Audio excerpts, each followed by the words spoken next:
Living life to the full is easy when everything's going your way, but what happens when life throws you a huge curveball? Today, I'm talking to Paralympian, adventurer, and gold medalist Karen Darke about what happened when, how she's been able to cope when things have happened to her. But first of all, I'm going to ask Karen what she does on a day-to-day basis to help manage her stress.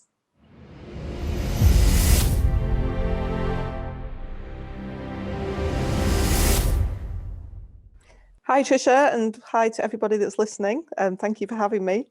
What do I do on a day-to-day basis to manage my stress? So I can remember a time, a long time ago now, when life just felt constantly pressured. I just felt like I was living against the clock all the time.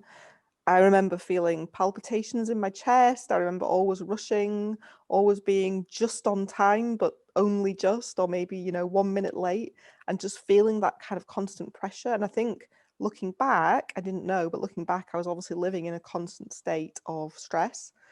And it's really interesting now to think about that time because my life is so radically different. And nothing drastic happened to change my approach to life. But I think I just realized that there was a more peaceful way to live. And the more that you connect with that de-stress state and that feeling of peace, the more that you want it, the more that you realize that's a far better way to live and a much healthier way to live. So I can honestly say now that on a day-to-day basis, I don't generally experience stress or nothing. I say that now, but in future years, I may look back to this period and think, okay, I didn't, because it's always about your awareness and your consciousness. So in my current awareness and consciousness, I generally have a fairly low level of stress. But why is that? So I'm self-employed, so I can manage my own time, so I can pick and choose.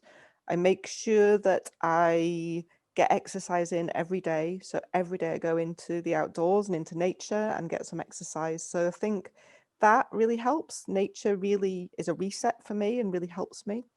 And I meditate every day, and that's also really helped me. That's been quite new for me in the last 18 months, but has radically changed how I feel on a day-to-day basis. And I think that, so obviously things do happen that throw me off a little bit, but I notice it really quickly. I think I've become much more connected to my body. So I've done a lot of body work, as you might call it, but becoming much more aware of how my body feels when it's peaceful, when it's not. So I have a lot more awareness of when I need to stop, change, pull things in, reset, say no, so that I can kind of maintain this state that feels a lot more peaceful. So you're using a lot of really great techniques there, the nature, the getting in touch with your body, the meditation. But what I'm missing there is you used to get stressed and you're aware of this heightened state of stress and then you just decided that wasn't right for you. And then it's almost like you had an enlightened moment or an epiphany or something. No, it wasn't a moment at all. I think it was just a gradual process. And I think the more that you get used to that feeling of more peace, the more you realize something's off when you're not feeling it. So Yeah. I think that it was more of a gradual process for me than any enlightened moment. I didn't have any, sudden need to dash into hospital with my heart. There's been lots of other reasons why I've been in hospital. I've had a lot of near-death experiences, but that's a separate issue. But the general kind of everyday stress, it wasn't an enlightened moment. It's just a gradual learning and increasing my awareness and doing a lot of work on myself to become more aware of my emotions, my body, my choices, my default ways of existing, kind of my subconscious patterns and changing them. So I think it's been just a gradual process. And you have had quite an experience, a life-changing experience, haven't you? And you've also written this book, which is Quest 79, Find Your Inner Gold. So do you want to tell people about what happened to you and how you've been able to achieve so much despite everything that you've gone through? Blimey, a life summary in a few seconds. I'm Yeah, thinking go. that, so much has happened to me. So I'm not sure. Oh, I'm assuming that you're referring to the fact that I became paralyzed when I was 21, but yeah, I guess that was a major life changer, obviously. yeah. And I suppose through that process, clearly it's not what anyone would choose or want for themselves. And it was a very difficult process, but it also made me really clear on the importance of focusing on what we can do, not on what we can't do, Yeah. and on what we have got, not on what we haven't got. Yeah. So I think it catalyzed a journey for me that was very much about just going out and using my body in all the ways that I still could, and feeling really grateful for that. Clearly, prior to that, there was a period of feeling really jealous of seeing other people moving their legs and wanting to move my legs, etc. But quite quickly, it got me to that point. And I think that journey was accelerated by the death of a very close friend in a climbing accident, just 3 or 4 months after my own accident.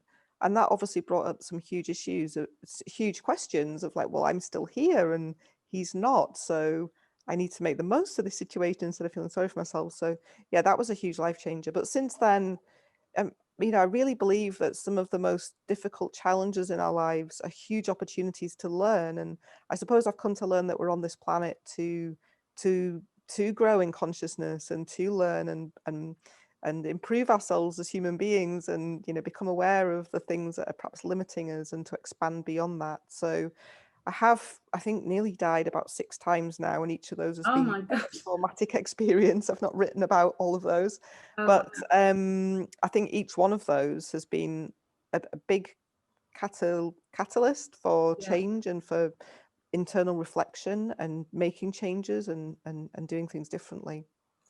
But none have stopped you making progress. And I love that you used a phrase there, which was improve ourselves. There's nothing in what you've said that implies this desire to be perfect, which I think is quite toxic, but the desire to improve and continue to evolve as a person, which I think is really lovely. And despite all of those, and I didn't know about all of those near-death experiences, but you've managed to turn those around. You must have to be doing what you're doing now. I'm making assumptions. Was that a correct assumption? Yeah, I mean, I suppose so. I suppose the big questions I ask myself whenever I find myself in a challenging scenario are, okay, what can I learn from this? How can this make me stronger, and how can I help other people with this through what I learn? So a big motivation for me when I'm doing speaking work or coaching others is bringing some of that life experience and some of the learning, and not assuming that I've got any of the answers, but assuming that because we're all human, there are some connections. And so sometimes, having gone through quite a lot of experiences ourselves, it does give us perhaps some insight that enables us to be more empathic or help others. And yeah, I suppose I really believe there's a balance between striving to be better than we are, but also being very loving and accepting of who we are. Yes. And I think that's not something that I've always been able to do well for myself. Sometimes, although to be honest, that I have really strong memories of growing up with my mum. Well, my parents are still together, been together 55 years, but my mum is very, very critical of herself. So she'll drop something and she'll call herself stupid woman for doing it.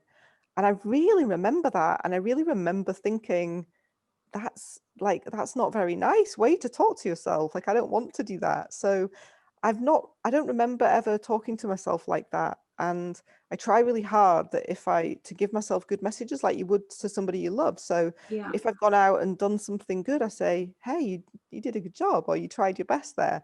And I think that it's really important to try and be kind to ourselves as we would be to other people. And through the coaching work that I do, I see that that's probably the font of a lot of unrest for a lot of people, is that ultimately so many people are very, very critical of themselves. And that's not very, you wouldn't thrive in that scenario where there's this critical voice constantly putting yourself down. And of course, I'm human, so I catch myself doing it occasionally. Like I mentioned last night, I read my book and I was sort of judging how I'd written things, but I wasn't being critical. It was just kind of like, well, okay, I wouldn't write it like that now, but that's okay.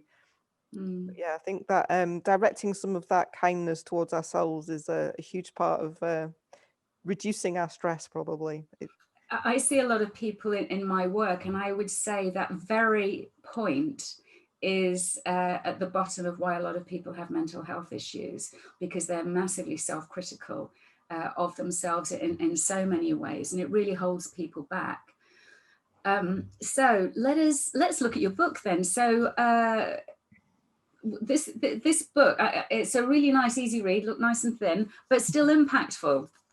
And I should say that's my third book. The other two are but much more.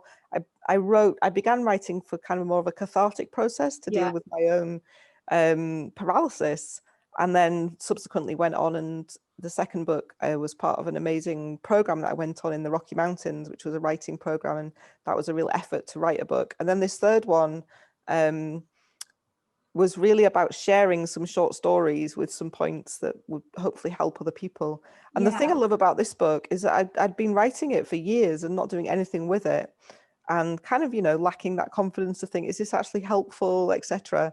And then I found myself stuck in bed for a couple of months because I damaged the skin on my bottom. So I basically had to lie on my tummy for 2 months, because being paralyzed, you can't, it doesn't heal if you sat on an injury.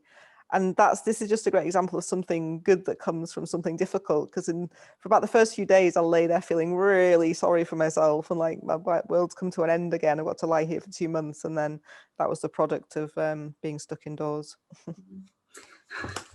You just kind of downplayed it a bit. It's a lovely read, but I love the fact that you made something good out of something bad. So this book is an A to Z, isn't it, of experiences. Do you want to pick on one of them that you think might be interesting to people who are listening or watching? Well, I think you mentioned that you quite like the one kindling, which Yeah. I also quite like. So the idea of kindling is that, our ideas are a bit like the kindle that we would put on a fire, and they're very vulnerable. So, when we have an idea, it may flourish, it may take light, or it may just dwindle away and go out. So we need to be really gentle with our ideas, I think, or really look after them, protect them whilst they're growing and nurturing. And that involves I call it having a wibber. That's the kind of idea. A wibber stands for wouldn't it be amazing? So something that we kind of believe in and have a dream for, but it might seem a bit challenging, a bit stretching. As a kind of down-to-earth example, maybe the new year starts and someone says, wouldn't it be amazing if I could lose 10 kilos? But maybe you don't want to tell anybody in case you fail, because we're scared of failure. Or that some people will just kind of look at you with like, well, I've heard that before, you're never going to do that. So you need to make sure that you only share that with people that are going to really help you with that, like shine light on the idea and help nurture that idea, so that the kindling can take fire and you can start to make progress towards that. So I think in the story I give a personal example of something, but that's the general idea, is that we need to kind of look after those ideas. And I think the quote I've used is, the mind is not a vessel to be filled, but a fire to be kindled. So yeah, that's how I try and approach things when I have a new idea, and look after it and nurture it. Exactly. And looking at, so where it might seem impossible at the beginning, look at, okay, what can I do to make this happen? What is my first step? Because sometimes what people do is they look at, well, this is what I want to achieve. It seems so big, and I might fail, so I'm not going to start. But sometimes if you take that first step, it gives you that bit of confidence to take the second step, and so on and so forth. So absolutely. And I also come to discover that when we set an intention towards an idea or something we want to try and achieve, then if we know why we want it, if our motivation is clear, we're really connected to the emotion behind it, then it's highly likely that if you keep doing something every day, it will happen. And that surprising things happen, people appear, things happen that kind of support you on that journey. So suddenly you're on a track towards something that seemed utterly impossible, but for some reason it kind of feels like the universe is helping you, as well as you're helping you, as well as people around you are helping you. And I think that comes fundamentally from your commitment to it, and that intention, and then just the way you talk about it. So if you're excited about something, if you're positive about something, then generally that spreads to other people too. And who doesn't like to help someone towards something that's positive and exciting? And so things kind of snowball from there. Yeah. And you could use your, is it wibber? Is that how you say it? Idea on the first step even. Wouldn't it be amazing if I just, so using your 10 kilos thing, wouldn't it be amazing if I just lost 1 kilo first? And wouldn't it be amazing if I lost another kilo? And what do I need to do to make that happen? So if people make it small, it's just so much easier than trying to, jump the mountain, so to speak. I think the wibber can be something pretty big. But like you say, you need to see the steps towards it and know that nothing happens instantly. Everything's about gradual progress. You know, me winning a gold medal, the first time I raced, I was lapped by the current Paralympic champion like 4 times. I think I came last in the race. You just think, how can I even think that I could even get to a Paralympics, let alone ever win a gold medal? But like everything, it's just that if you want it and you train and you just keep failing but keep going and learning from it and resetting and doing things differently and just the baby steps, then amazing things become possible that we would never ever imagine. And I look back at so many of the things that I've done, not just in Paralympic sport but in my adventures, and even now I can't believe that I did them. You know, there was one incredible journey where we sea kayaked from Vancouver to Alaska over 10 weeks. There were 2 of us that were paralyzed, a group of 9 friends, 2 wheelchairs that we posted up the coast. So for, you know, the 9 weeks we basically didn't have wheelchairs. And you just think that's crazy. Like, how can you survive for 9 weeks sea kayaking, sleeping on beaches without a wheelchair, with all the food that you know, it seems if you had that wibber now, that wouldn't be amazing? You just think, how? But somehow these things are possible if we just break them down and keep working. And yeah. Yeah, wow, that's absolutely actually I think you write about that in the book, don't you? I can't remember, to be honest, if yeah, that's I'm pretty sure that's a familiar story to me. You're definitely adventurous, which is the opposite of me. Because you've done quite a lot of things, haven't you? I've done a lot of things in physical adventure, yeah, but I think there's lots of definitions of adventure. So in the traditional sense of adventure and going out into the wilderness and, you Yeah, know, camping and being out there, then I'm definitely adventurous. But I think, you know, I've definitely realized that emotionally I was less adventurous when I was younger. You know, I'd be scared to expose some of the stuff inside me, quite shy with that. So there's different forms of adventure. So maybe you're really adventurous in other ways that I'm not. yeah, I think you're right. But I'm definitely, I remember I did a zip wire thing and I did not cover myself in glory. I'm never going to do that again. Is now ticked off my bucket list, definitely. Is there another subject you'd like to pick up on in your book? Are there any that you'd like to, that jumped out to you? I mentioned a couple. Pain or setbacks. Well, I think we've probably touched on setbacks already. We're talking about my own setbacks and how they're an opportunity to learn and grow. So I think that's probably essentially what I've said in that part of the book. But yeah, pain's an interesting one. I think that I've come to realize that pain is in many forms. It's not just physical pain, but, you know, emotional pain, spiritual pain. I don't know how we might define pain, but I believe that pain often happens when there's a gap between where we are and where we think we should be. So, you know, when we get a pain in our body, we think that's not okay. We should be without the pain because it's you know, so we get really focused on the pain and we become obsessed with how to get rid of the pain, and that's all we think about. And so I kind of think, you know, where we put our focus can really affect what we're taking in. So what I really notice, for example, when I go on my bike, is that when I'm training hard, if I'm focused on the pain, I experience pain.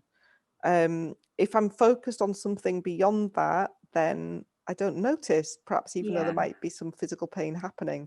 So I think that kind of question of pain depends very much on where we put our mental focus.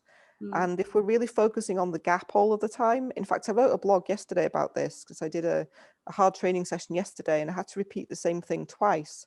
And in the first part of the session, I really didn't enjoy it. I was noticing that I was really focused on the gap between the powers that I should have been producing or was aiming to produce and the ones that I was actually producing. And in the second half, I just put my mind somewhere else. I just imagined, I just watched a video about all the fireworks that had been, the firework display in Tokyo, for all the fireworks that had been bought for the Olympics that would be expired by the Olympics this year because they were bought for last year. So I just saw that firework display over the mountains and it was so beautiful. And I just imagined kind of being in this beautiful place with all these people at this wonderful event. And my enjoyment of that second half was immense of the training session. And my powers were actually better and I didn't notice any pain. So I think it's very much about where we put our focus. And if we're constantly focused on the gap between where we are and where we want to be, then it often becomes more of a struggle and more painful.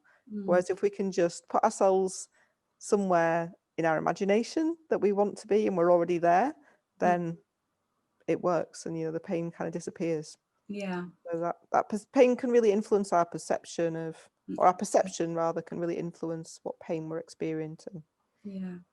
And I think pain is, if you're wanting to grow as a person, pain is part of that growth process. I mean, there are certain pains you want to definitely avoid, but even a physical pain is there to warn you to take care of that knee right now as it heals or something.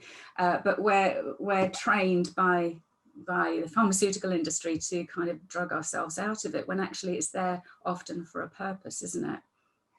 I think so. I haven't mastered it entirely. I do get some quite bad migraines sometimes, and I never want to take paracetamol or anything, but sometimes I give into it. But yeah, I agree. I think it's there to show us something, and maybe sometimes accepting what we're experiencing. Yeah. And I don't mean giving into it, but just accepting it and not fighting it is the best way. And I think that's been one of my big journeys as an athlete, is that often I've struggled against when I'm experiencing tiredness, instead of accepting that I'm tired and I'm just going to rest today, I'll push and push, and then it creates more pain and more struggle. And I think it's a fine line between pushing ourselves to achieve more, but at the same time listening to our bodies and accepting what is, and knowing yourself well enough to know when you're giving in and when you're actually being accepting and kind to yourself.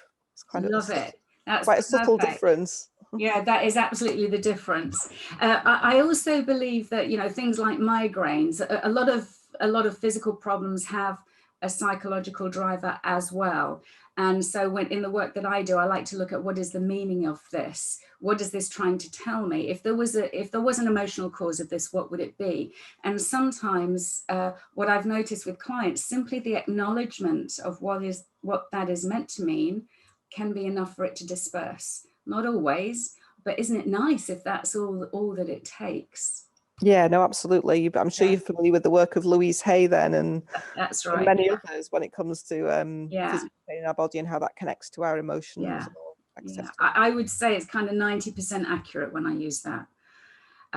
Anyway, so let's look at now, do you have a book that you would like to recommend to our listeners that might have been enlightening or helpful to you, that might also be helpful to them? Well, yeah, I had an interesting journey with a book last autumn. So last autumn, not just the one just gone, but the one before coronavirus, I cycled across Europe following the Camino de Santiago from the north of France all the way to Santiago de Compostela in Spain.